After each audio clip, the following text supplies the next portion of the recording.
Hey guys, all right, so this week we're going to work on volume, but not in the 3 dimensions, but in 2 dimensions. We're going to do both actually.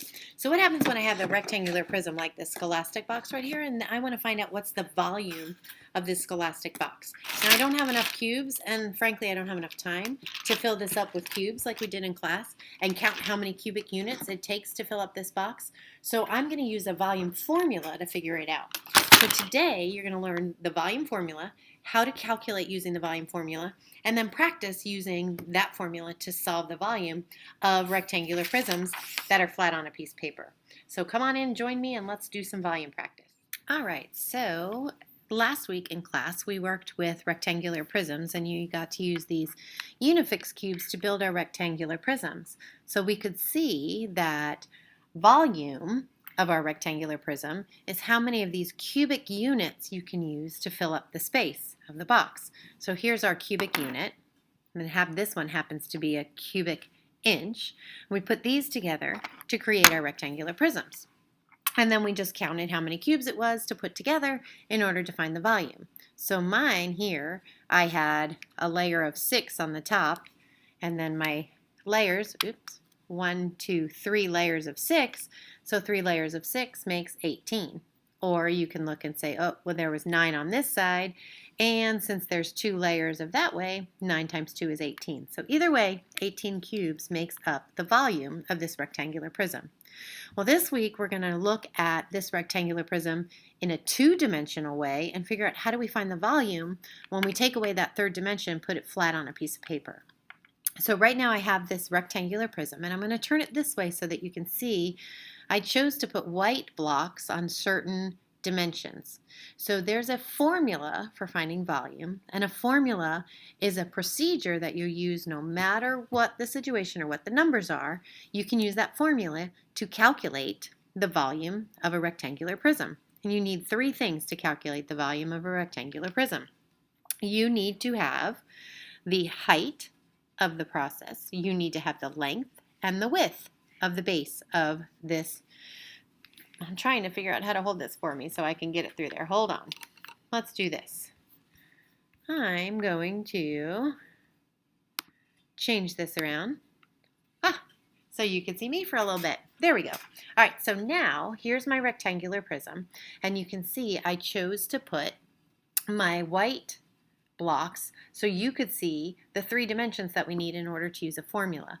So this bottom length and width, this middle cube right here is considered part of the length and the width. It's got to be considered for both. So there's my length and my width. And if I multiply my length times my width, it'll tell me how many cubes are on the base of my prism. So my length and width, I have 3 long, 2 wide, so 3 times 2 is 6, which would make 6 cubes on the base of my prism. Then I need to look, well, how high is it? So we look at these white cubes, 1, 2, 3. It's 3 layers of 6 high, which would equal my 18. So now if I take away this 3-dimensional shape, and I'm going to go back to my document camera here, I'm going to take this 3-dimensional shape and put it flat onto a piece of paper. And when we draw 3-dimensional shapes on paper, we have to use these angles because it adds perspective. So those white blocks are still the same measures. I have 1, 2, 3 across, so it's 3 long. Then going back, I have 1, 2 blocks back, that's the width. And then going upward, I have 1, 2, 3 blocks going up. And since I don't really want to write on my cube, if it's 3 here, it's also going to be 3 here. So I'm going to put my height on this side for 3. I could also put it here because that would also be 3. So these 3 dimensions are length, width, and that 3rd dimension is height. In order to find the volume of this rectangular prism, I'm going to multiply those 3 dimensions. That will tell me the volume.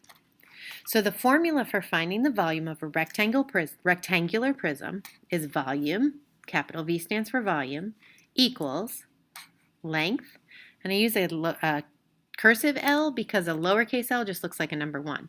So I have length times width times height.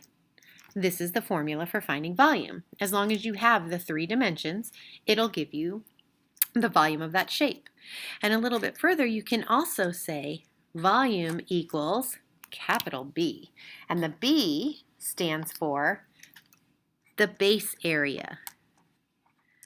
So if you just do length times width, and if you remember with our others, when I originally put this up here, I did 3 times 2 to find my base, and that was 6 cubes on the bottom. That just takes the length times the width to give you the base area as well. And then I just need to multiply it by the height. So both of these formulas will work when calculating volume on a flat surface. All right, so let's give it one try. Okay, here's another rectangular prism. First, let's find the length, the width, and the height of our figure. I always try to use, I either make a Y or a T because I want to find the height, which is going to be up one side. Then I need to find the width, which is going back one direction, and the length, which is going back another direction. And always makes that Y or a T to help me with my volume. Okay, so first let's find the height. 1, 2, 3 high. So this height is 3. Going back this direction, which is my width, is 1, 2 blocks. So I'm going to label that one down here because it's the same, is 2.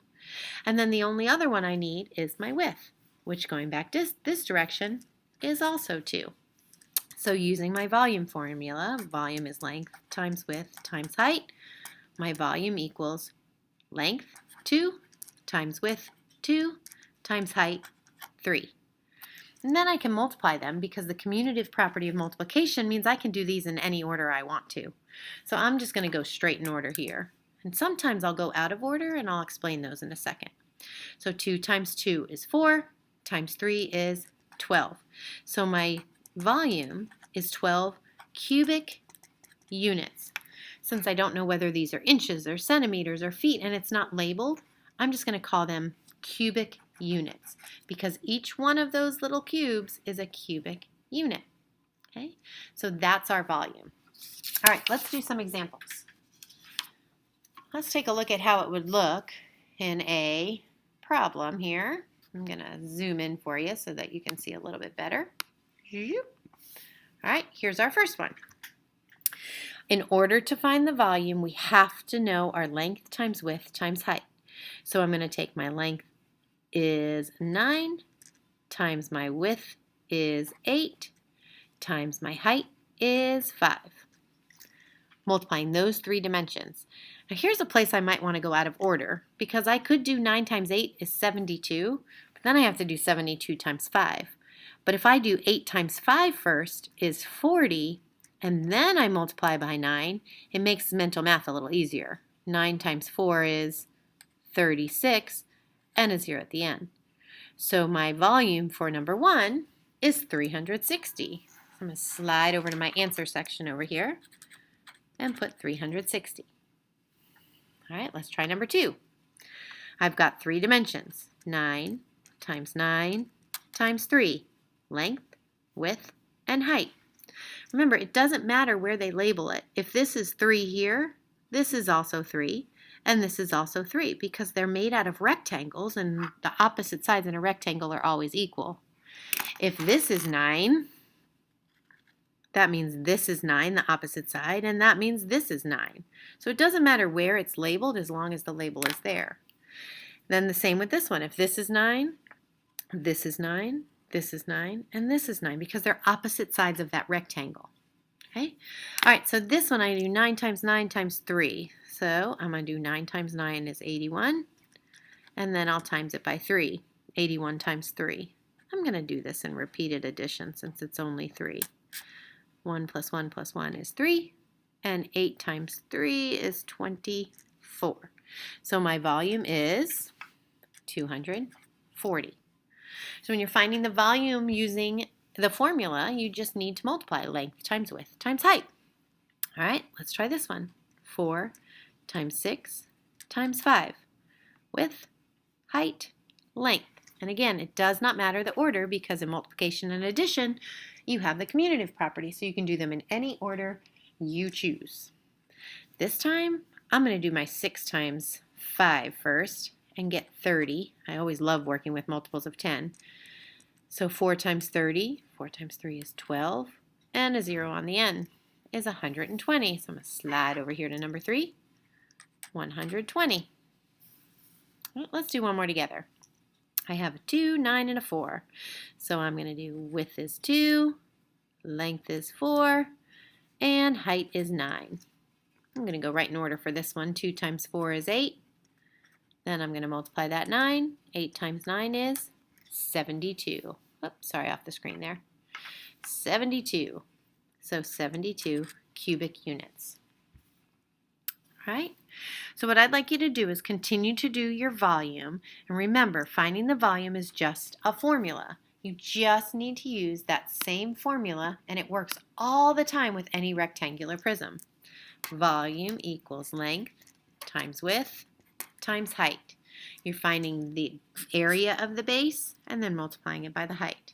So again, your formula, volume equals length times width times height.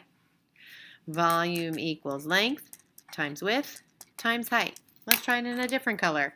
Volume equals length times width times height. And how about in purple? Volume equals length times width times height.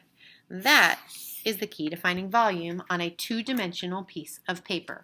So when I don't have the cubes to actually put it together and count how many cubes make this up, I can use those dimensions, height, length, and width, in order to find the volume. Length and width will tell me how many are on the base, 6, and height will tell me how many layers of 6 there are, 1, 2, 3. So 3 times 2 is 6, times 3 is 18. Base area comes first, and then the height will tell us how many layers there are. So you're on your own. Do the best you can. Finish up this side of the paper, and if you flip it on over, you'll get some more practice with these 10. So altogether, you're going to do 16 problems for me. Write the answers on the outside. If you have a calculator at home and you would like to use the calculator to check, you can. But please remember, show your work when you can so that I can see you're doing it inside your head as well. Good luck and have fun doing your volume.